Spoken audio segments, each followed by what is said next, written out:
It's Tuesday, the 20th of December. Welcome to the final Politics Live of 2022.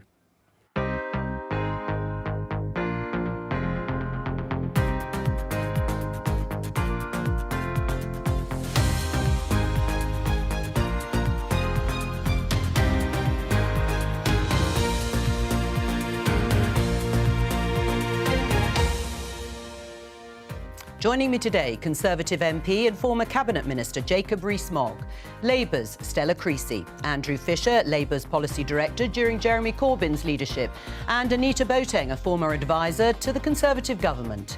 Today.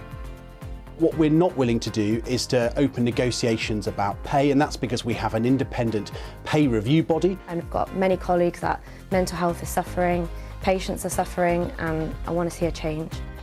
Ministers say they won't budge on pay, so how long will the strikes last? Jeremy Clarkson says he's horrified after his offensive comments about Meghan Markle trigger over 17,000 complaints to the press regulator. Stella Creasy says this shows the government should make misogyny a hate crime. The truth is that if we vote to leave, we'll be in an economically stronger position. We will prosper and flourish and thrive as never before if we leave the European Union. Brexit was meant to make us better off, but is it working? Hasta la vista, baby. Thank you. I am resigning as leader of the Conservative Party. I stand here before you, ready to lead our country into the future. 2022 has been a year of political upsets, but what will surprise us in 2023?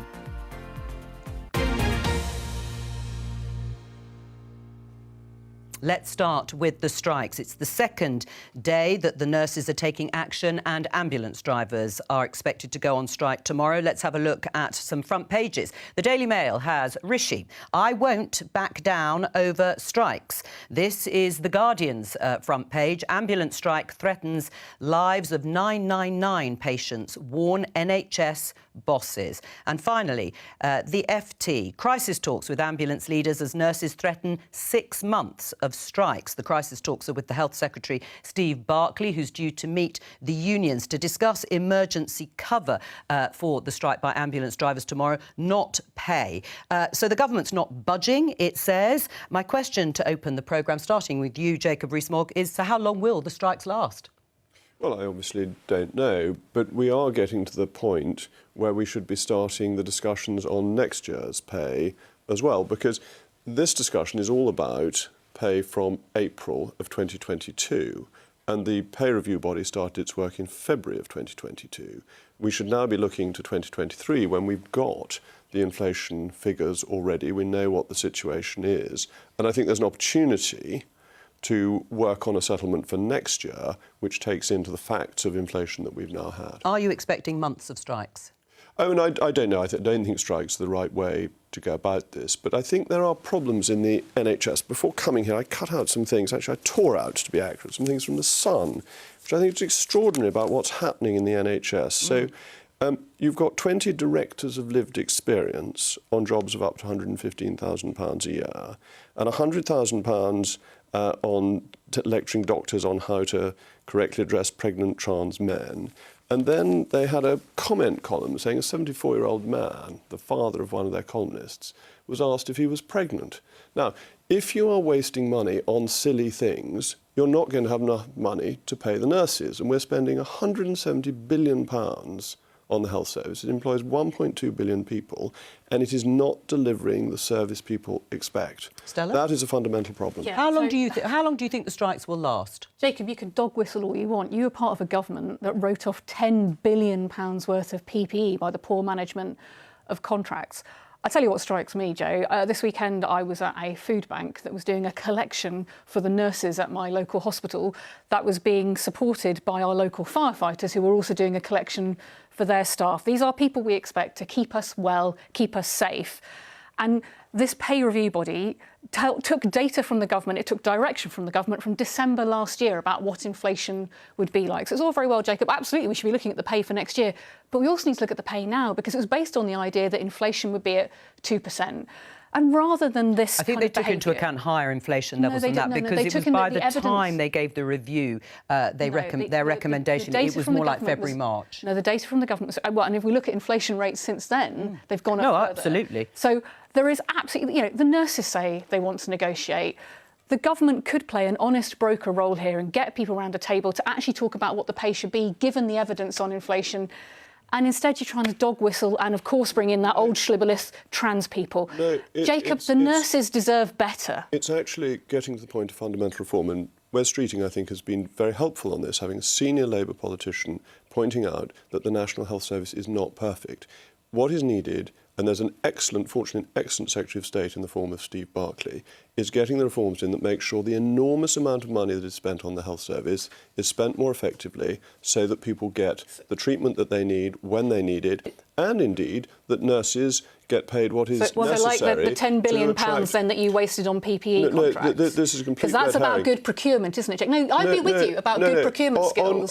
That's what Wes is talking about. He's not talking about silly dog whistle stories from the Sun newspaper. The Labour Party's position... There's some serious work that needs to go on here. The Labour Party's position on PPE is complete humbug. I was leader of the House at the time, and week after week I was being asked, why haven't we got more PPE? The government then bought it at the point everyone in the world wanted PPE. But are you saying there hasn't been any money wasted, Jacob Rees-Mogg? No, I mean, there was. So if you're raising the issue of waste, then it can be countered with other examples of waste. We need to reduce waste in the NHS, but PPE had to be bought and had to be bought urgently. I'm going to come back to you two in just a moment. How long do you think the strikes will last? The government says it's not going to budge on pay. Jacob Rees-Mogg pretty well saying the same. So how long will they go on? If it doesn't budge on pay, then we won't see any resolution of the crisis within the NHS, because part of the reason we've got these massive backlogs in the NHS is because we've got massive staff shortages. We've got massive staff shortages in paramedics and in nurses. I think there are 46,000 nurse vacancies within the NHS. Last year, more nurses left the profession than in any other year in recorded history. 1 in 9 left. That rises to 1 in 6 around district nursing. I've just written a column on this. It's in a real crisis state, and unless you pay people more, you won't recruit and retain the nurses you've got. So how much more, Andrew? I mean, if the nurses are asking for 19%, they say that's 5% above the retail price index. Labour and the government say that's unaffordable. Well, that's not unaffordable. It's about... Politics is always about choices. For example, if you cut the stamp duty cut that the government have just brought in, that would pay for a 19% pay rise for all of the 300,000 nurses in the NHS. So it's perfectly affordable. And you do it for other workers as well, all other workers that are on strike. Well, look, it's a subject to negotiation, and I suspect the RCM will negotiate a different rate and we'll come down somewhere in the middle. I suspect that's how negotiations tend to work. But if it's worth saying that the RCN's demand only takes nurses back in real terms to where they were in 2010. So this is not asking for the earth, it's asking for nurses to be paid in real terms what they were in 2010. Anita, how long do you think the strikes will go on for? Well, I hope they're resolved very, very quickly, because the reality of the situation is that when nurses strike, and this has not happened before, that patients are impacted. And I think that that's partly the reason why in the public sector you do strike, but it does mean very serious consequences for even planned and unplanned activity that takes place in the NHS. But the reality of the situation is the government has to make tough choices, and I think there's no one that can pretend there aren't choices. And we spend sort of 46% of all of NHS spending is on staff and pay, and the reality of the situation is that the more money you spend on nurses or on any other pay, it's less for equipment, it's less for doctors, it's less for all the things, all the new technologies and the new medicines that people need. These are tough choices, and the government, I think, its intention is in the right place in kind of saying, look, you're looking for 19, maybe it's 15, there are disputes about what inflation might do next year, but that doesn't feel affordable when we're looking at the levels of backlog that the country currently faces and the needs of the NHS on a day-to-day basis. Briefly and specifically, solution to resolve these strikes. We went off a few tangents earlier, but a solution. I think the solution is that this pay negotiation is for last April. We will have a new pay review board for next April, and that should take it into account, because we have had this rise in inflation that hadn't started. Yeah, but should it meet inflation? Fully by last April. If you've raised it, should it meet inflation?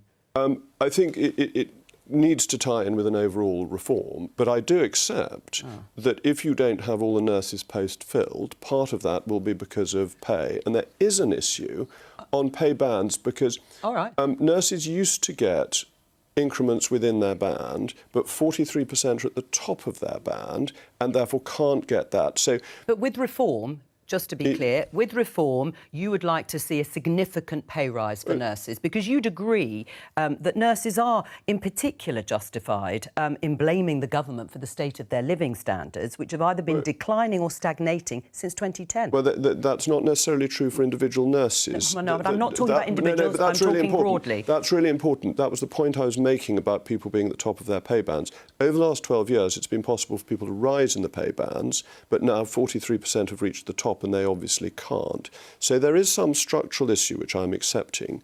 But, and he is absolutely spot on, the government doesn't have unlimited money. There are choices to be made, and any money spent in one area can't be spent in another area. I mean, the nurses are on strike in Wales, aren't they, where there is a Labour government, and Mark Drayford, the First Minister, has also said he wouldn't want to raise or use tax-raising powers to fund a further pay rise. What would your solution be? Well, first of all, governments are perfectly capable of ignoring the pay. They are. They have done in the past. Steve Barclay could actually this afternoon talk about pay, look at the data now about inflation and go, actually, where is the negotiation? Because there is a negotiation to be done here. Actually, some of the other settlements have been close to 7.5%. You want to find more money in the NHS? Finally grab the issue that is the PFI contracts. That means that 1 in every £4 we're putting into the... Your government has had 12 years and several attempts by people like me to try and get them to sort this out, and they haven't. That's 1 in £4 can't unwind long-term so do you agree contracts. with me? Do you agree with me then? We should, because we're spending 1 in £4 is going to the private sector. I was never in favour of Labour's obsession with PFIs. 2023, that's our pledge, isn't it? But once you've made a contract, you can't just unilaterally break it. Absolutely, Governments you can, can't do because that. of the corporation tax variations in them. There's a way to do it. In fact, your government has been trying to renegotiate them. It just hasn't gone fast enough on doing that. So we could do that. We could save the NHS some money. Very bad contracts were signed by the last Labour government. It's good to have that on the record. Let's move on. We're going to talk about Jeremy Clarkson. Let me just show you this BBC News headline. Jeremy Clarkson says he is horrified over Meghan column. This is a column that he wrote about the Duchess of Sussex, Meghan Markle, in the Sun newspaper on Friday. Now, in order to tell the story, I'm going to read part of his column, which the whole column's been removed, but I have to warn viewers the language he used is offensive. He says, Meghan, though, is a different story. I hate her. Not like I hate Nicola Sturgeon or Rose West. I hate her on a cellular level. At night, I'm unable to sleep as I lie there, grinding my teeth and dreaming of the day when she is made to parade naked through the streets of every town in Britain while the crowds chant shame and throw lumps of excrement at her. He tweeted this yesterday. Oh, dear. I'd rather put my foot in it. In a column I wrote about Meghan, I made a clumsy reference to a scene in Game of Thrones, and this has gone down badly with a great many people. I'm horrified to have caused so much hurt, and I shall be more careful in future. In fact, I think it's triggered the largest number of complaints to the regulator, 17,500. Your reaction, Stella?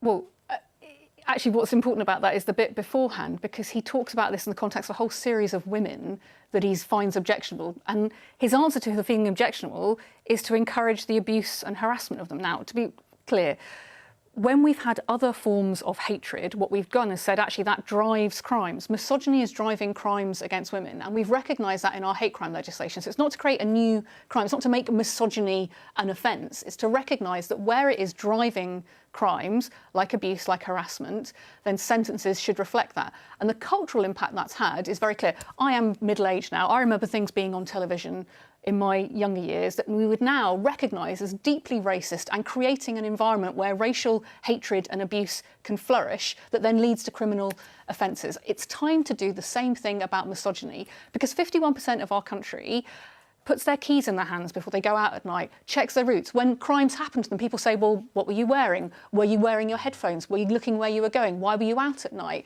We treat women differently, and this kind of behaviour, this kind of language creates the culture in which that is permissible. And you're convinced that a new law is necessary to tackle it? Well, right now, targeting people on the basis of their sex or gender isn't actually recognised in law. There is a law going through Parliament right now about public harassment that will be the start of that. Street harassment. And that is No, it's actually about public harassment, and this is a really important thing to pick out, because for the first time what it would do is learn from the police in this country. 11 police forces already record where a crime is motivated by hatred of someone's sex or gender, and that is driving a cultural change both within our police and also how seriously they deal with this. When 2/3 of women report experiencing harassment on a daily basis, but they don't report it, the problem isn't with the women coming forward. The problem is the environment and the system that doesn't take it seriously enough. Your reaction to the story in itself, and then the response that Stella has outlined, that there has to be a change in the law to tackle this and make it more serious?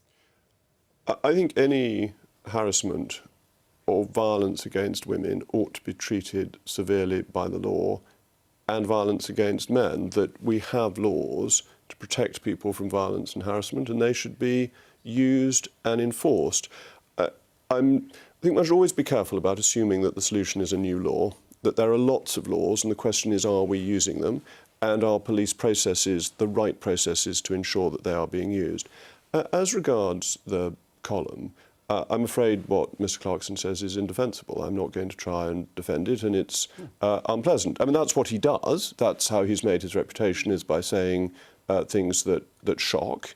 But he himself has admitted that he's gone much too far on this occasion and said something deeply unpleasant. Except that I will get you to respond just in a second. I mean, Caroline Noakes, your colleague, the Conservative MP, she's also chair of the Equalities Committee in Parliament. She is calling on The Sun to take action against Jeremy Clarkson. Let's just show you a bit of the letter. It's been signed, I think, by 60 other MPs. Enough is enough. We cannot allow this type of behaviour to go unchecked any longer. We welcome The Sun's retraction of the article. We now demand action is taken against Mr Clarkson and an unreserved apology is issued to Ms Markle immediately. We further demand definitive action is taken to ensure no article like this is ever published again. Do you agree with that final sentence?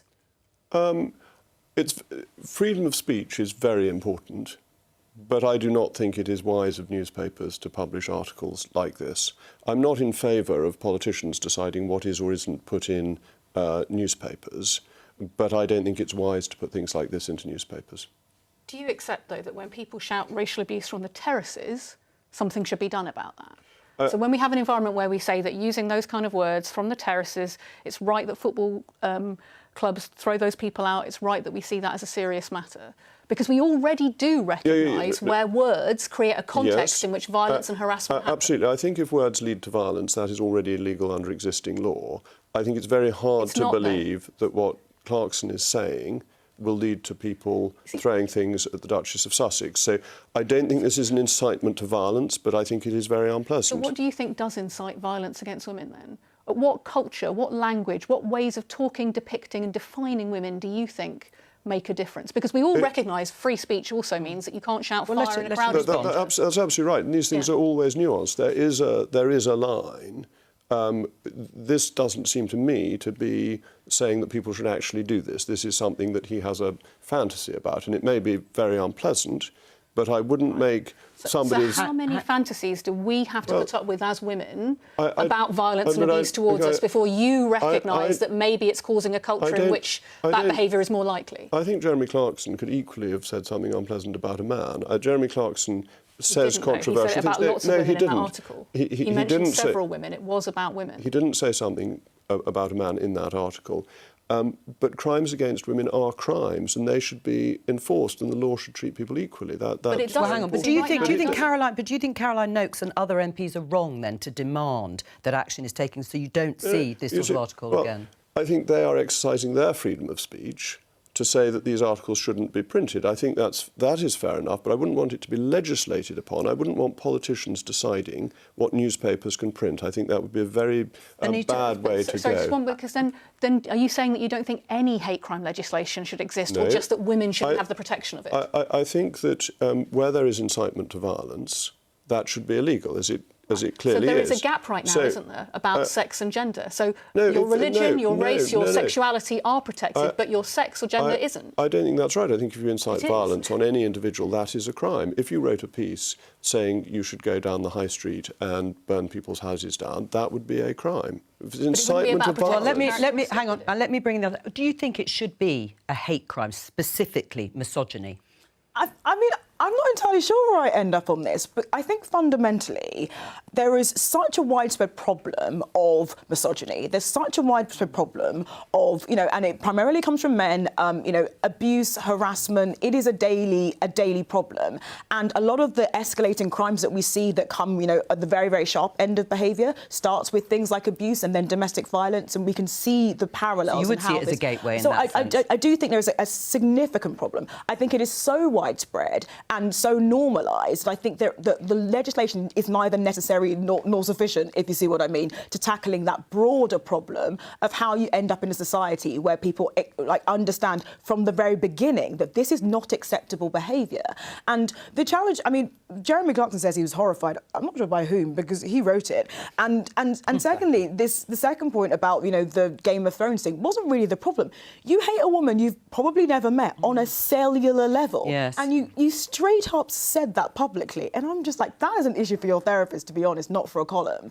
And I really do think that there is a broader problem in society that this kind of behaviour is not called out enough. And I'm really glad to see the reaction we've had so far. And I can see... And the Caroline Noakes letter and other MPs writing to the MPs Sun. are standing up and saying this is not acceptable. And I think that, the Sun should be able to... We shouldn't be telling the Sun what it can publish. But I think having people say, well, look, we are aware and we don't think this is appropriate. And the Sun is obviously thought very carefully about that. And maybe we'll have different procedures moving forward. I'm not entirely sure that the solution has to be a law, because I do think our norms are changing very, very quickly. Andrew, should it be a hate crime? I think misogyny should be a hate crime. I don't think specifically because of this article. What I would say about the article is, look, Jeremy Clarkson is paid to have stupid and hateful opinions in a newspaper that regularly platforms stupid and hateful opinions. In fact, that's mainly the reason The Sun seems to exist. And from my understanding of it, it's targeted all kinds of minorities over decades and spews out hate on a daily basis. It's read by an awful lot of people, of course. It is, unfortunately, and it's very influential. So and they don't agree, obviously, with your take. I think what's important, and why Caroline Noakes' letter, I have some uncomfortability with it. I write a column, it goes through an editor, who then takes it to another editor. This wasn't Jeremy Clarkson submitting this. This was The Sun publishing it. That's where the problem is. If Jeremy Clarkson wrote this for any other newspaper, for most other newspapers in this country, normal editors would have said, no, that's unacceptable, and taken that out. The Sun are prepared to publish this. That's the problem. Lots of people have hateful opinions. I think the problem here is The Sun and its editorial policy. But yes, misogyny should be a hate crime for the very same reason we have racially aggravated crime, disability aggravated crime, homophobic crime. Yes, other protected characteristics. Yes, exactly. And misogyny, there is a gap there. Stella's absolutely right on that. All right, we're going to talk about Brexit, which you may be relieved about or not. You heard in the headlines Boris Johnson and Michael Gove. Let's see if we can get a note of agreement at any point.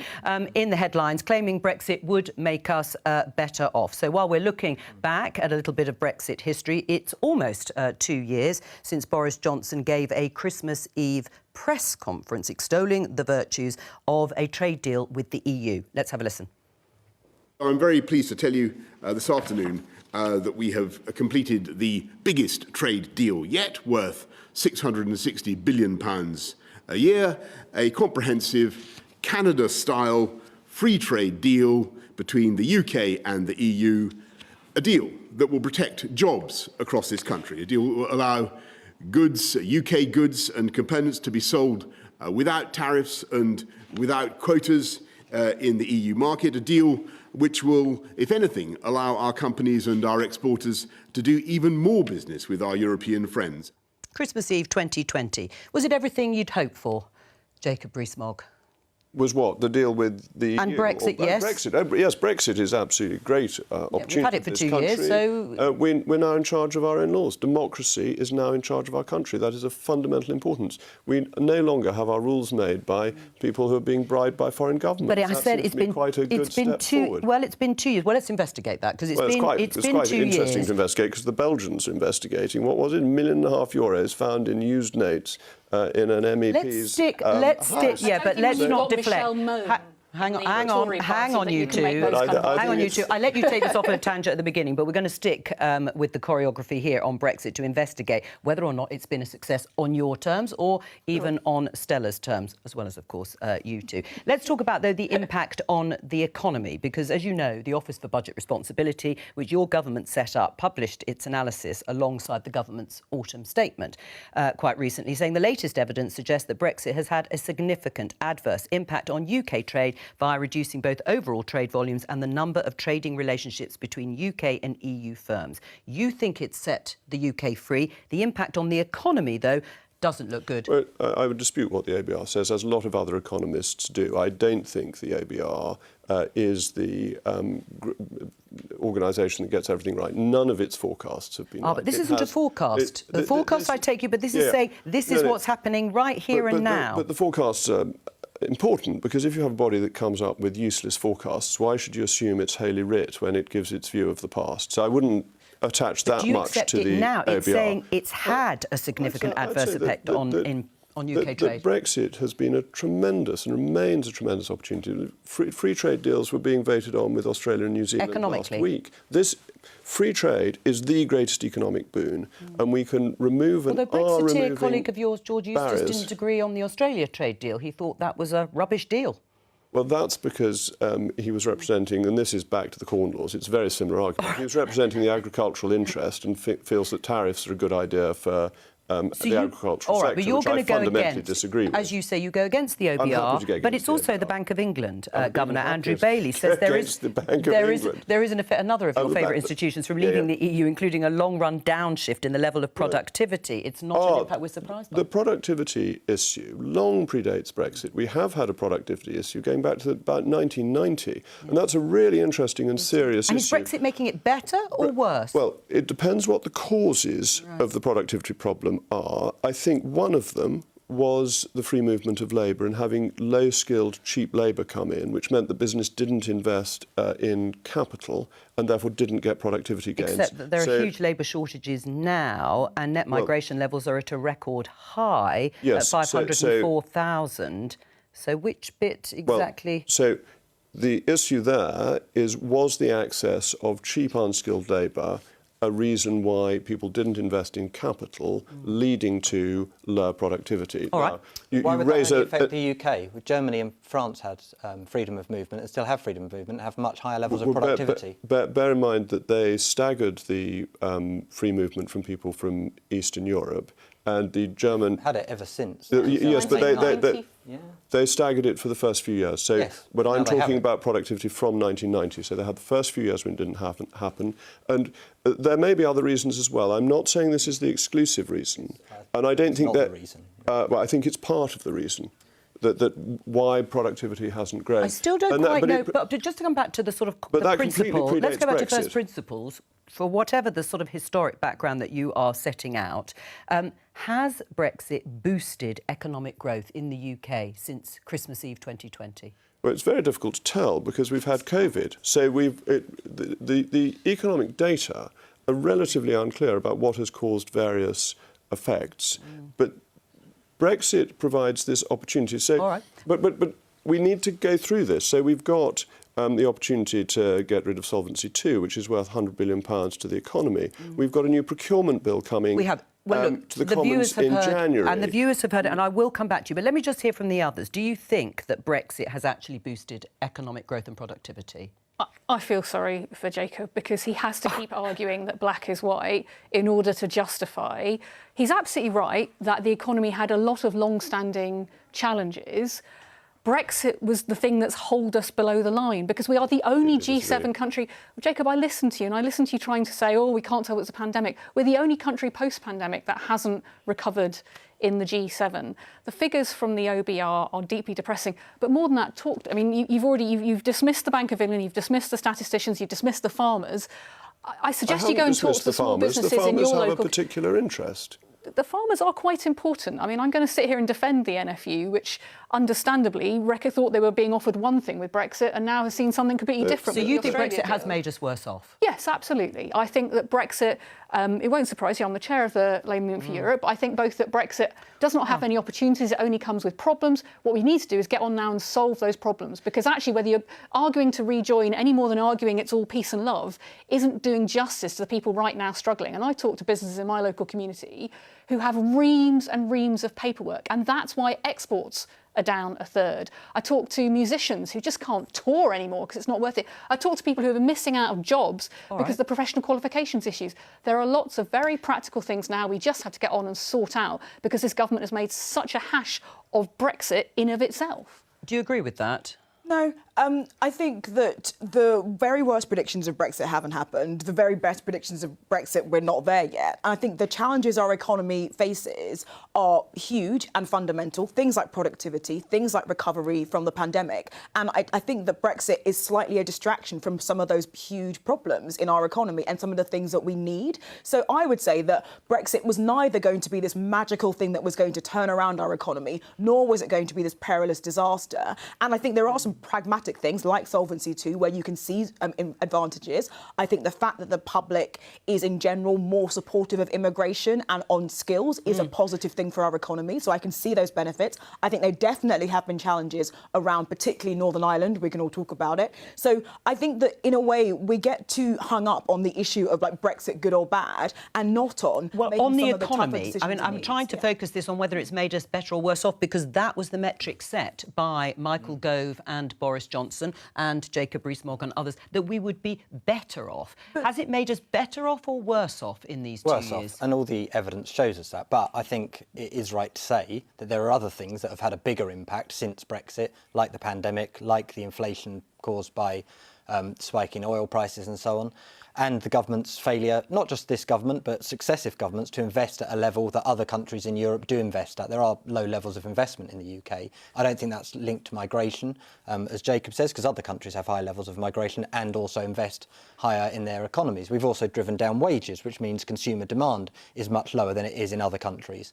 So there are all kinds of reasons why our economy is doing badly. Brexit is one of those reasons. I don't think it's necessarily the chief one. I think having a better relationship with Europe would boost our trade, would boost our growth, might even have an impact on wages. But it's not the sole reason why we're in a terrible state at the moment. Right, well, I mean, two people who disagree with you, Stella, and Andrew are Jeremy Hunt and Sir Keir Starmer, because they have said repeatedly, in fact, recently, that Brexit won't do us any economic harm. Let's have a look. What I don't accept is the premise that Brexit will make us poorer. Would membership of the single market boost economic growth? No, at this stage I don't think it would, and there's no case for going back to the EU or going back into the single market. What I don't accept is that the long-term impact of that decision will be to make us poorer. Quite the opposite. We're now outside the EU, outside the single market. The question now is, do we reopen all of that, which I think won't help the economy? Do you agree with Keir Starmer? Actually, yes, I do, because he's not saying the same thing there as Jeremy Hunt. What he's saying is that years and years of renegotiation at this point in time would be a long distraction. Actually, what we need to do is... I mean, I want to help... But he broadly doesn't say Brexit's done the UK any economic harm. No, he did. He says we won't rejoin the single market, wouldn't boost our economic growth. You have to unpick out whether there's harm, and everyone's been very clear that how this government has approached Brexit, from what you do about it. And I'm saying I agree at this point in time now, the onus is on what can we do now. So, for example, we in the Labour Movement for Europe have been pushing for us to look at the pan-European... But Stella, you said Brexit's done us harm, and Keir Starmer very clearly said there that rejoining the single market and leaving the EU hasn't done the UK any... Well, that is the conclusion of what we've just heard Keir Starmer say. Otherwise, he'd be saying, those two things let's rejoin. No, because it's not on the cards. Europe thinks that we are...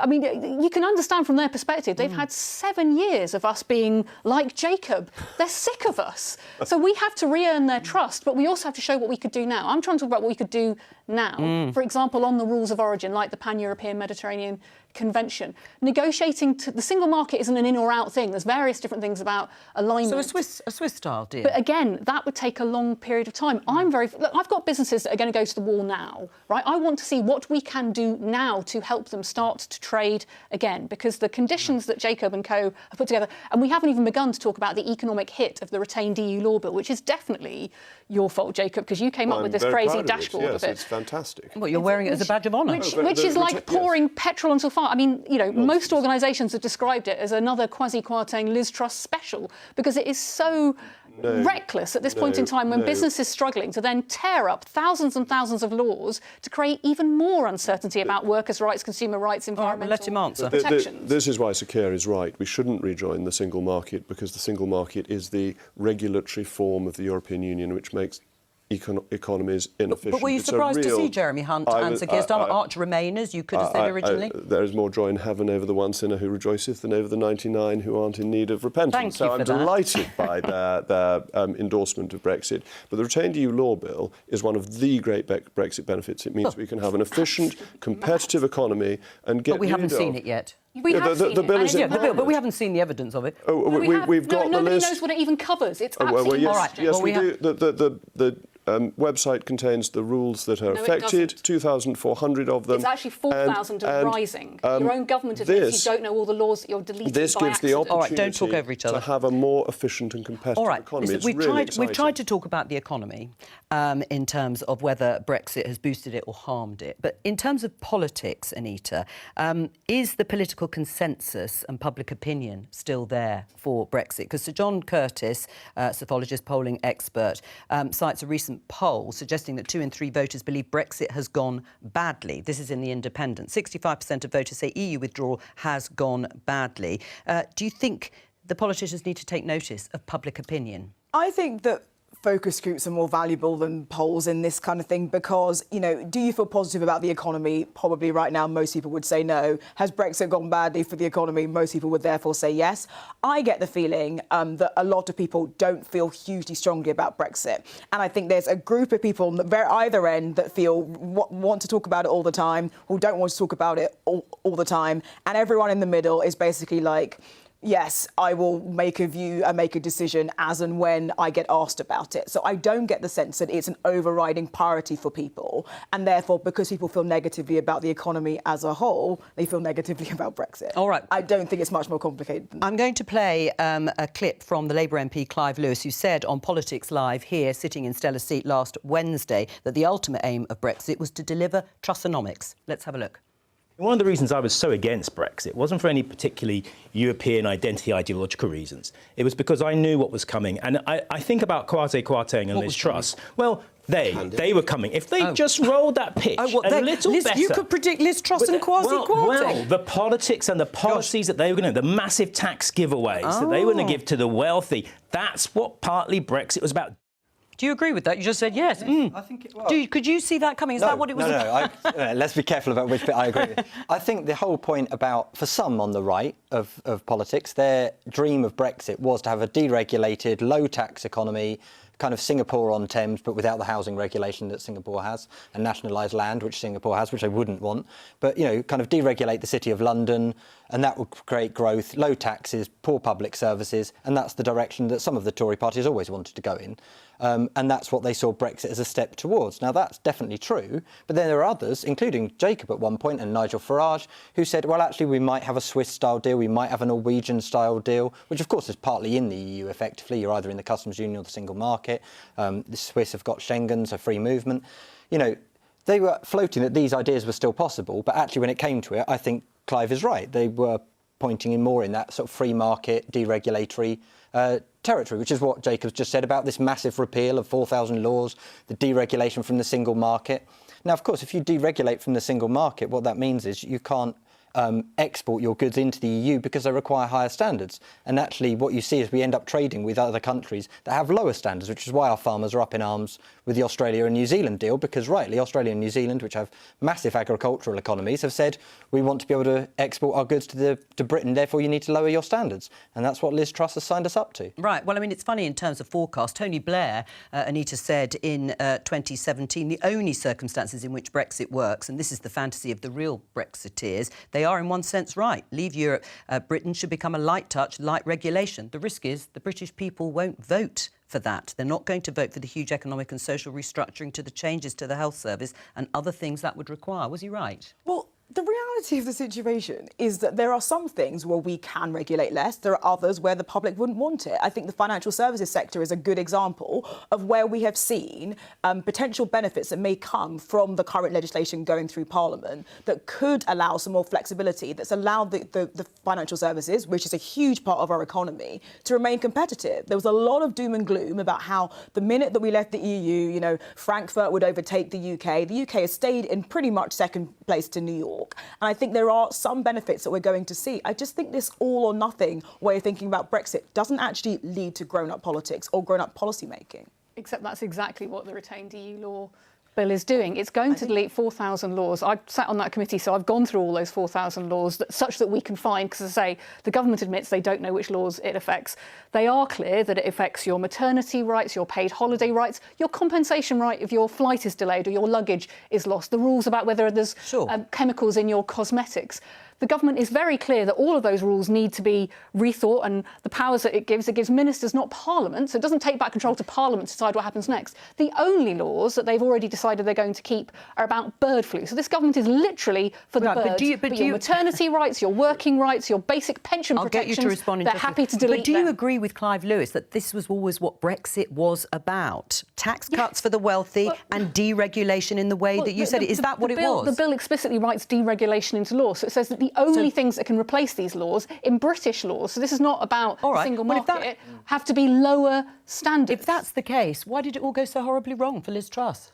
Well, I think it's a misunderstanding anyway, but let's come to the retained EU law bill, because 1,400 extra regulations were found from the National Archive because they're not actually used. It's about making our laws suitable for the UK and our own laws. It's not about lowering standards. It's ensuring that they are our own domestic law in exactly the same way as they were brought in. They were brought in under secondary powers, they will be reformed under secondary powers.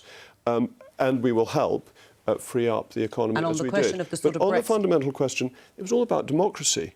The British people can choose whether to have a Jeremy Corbyn government, if that's what they want to vote for, which actually within the EU would have been heavily constrained in what it did. And I always thought that it was right. He wasn't that in favour of it, I don't think, was he, Jeremy Corbyn? I don't vote for it. I was always happy, remain happy, to take the risk that people in the UK will vote for a hard left Labour government or will vote for a moderate Conservative government, and that government will be able to carry out its policies with a mandate from the people. That's democracy. I don't feel the need to have a supranational body who is protecting me from the hard left. But in reality, when you do a trade deal with any other country, you compromise on your laws. You change your laws. We've changed our laws in light of the Australia-New Zealand deal. We didn't lower our farming standards or our import regulations before that. We did it because of that. But if you live in the real world, you have to adapt to what other countries want. They can't change your laws for you, whereas the EU could override a decision of the UK Parliament. We chose to join the EU. We've chosen to leave it as well, I accept. But we chose to join it, and therefore we had MEPs in the European Parliament. It was perfectly democratic. You can make an argument against this. I'm not relitigating it. I'm just saying you cannot say it was all undemocratic and now it's perfectly democratic. And does sovereignty mean being worse off, perhaps, and that doesn't matter? Well, I mean, it does matter that we enact the will of the British people, and they fundamentally said they wanted to leave. And I feel like all we've got to do now is decide how we're going to move forward. I guess my view in response to Andrew was specifically around the question of course you have to flex, but it's not all or nothing. You can have a deal with Australia, and it can be quite different to the relationship we have with the EU. And that can be seen as having more sovereignty in the UK. As if we haven't had enough surprises this year in politics, in the mad, crazy year it has been with political upsets, a surprise that you might predict, I know you like forecasts, for 2023? The surprise is that it's quiet, and the surprise is no more surprises after the last how many years have been a whirligig of political excitement. So at the end of the year, Rishi Sunak will be Prime Minister. Not a comeback for Boris Johnson. Jeremy Hunt will be Chancellor of the Exchequer. Suella Braverman will be Home Secretary, and King Charles will still be King. What about you? A surprise? A political surprise for 2023? We've only got a few seconds and I've got to get the other two. The surprise will be if Rishi Sunak gets through any of his big-ticket items at the same time, because if he wants to do the horrible things he wants to do to refugees and leave the ECHR, which Churchill set up, then he puts at risk the Good Friday Agreement, which puts at risk the Northern Ireland Protocol. This house of cards is going to fall down at some point. It's the British people are paying for it. All right, well, that's the surprise. Political surprise for 2023? I think Rishi Sunak will cave on public sector pay. I think you have to, because otherwise you won't resolve the problems in the NHS and elsewhere. Take us to the end credits. I'm going to predict possibly the end of the war in Ukraine. The end of the war in Ukraine? Well, maybe. That's something to hope for. I said, careful what you wish for, but maybe on that, I'm agreed. That's all from Politics Live for 2022. We'll be back on January the 9th. Until then, have a wonderful Christmas and a Happy New Year. Bye-bye.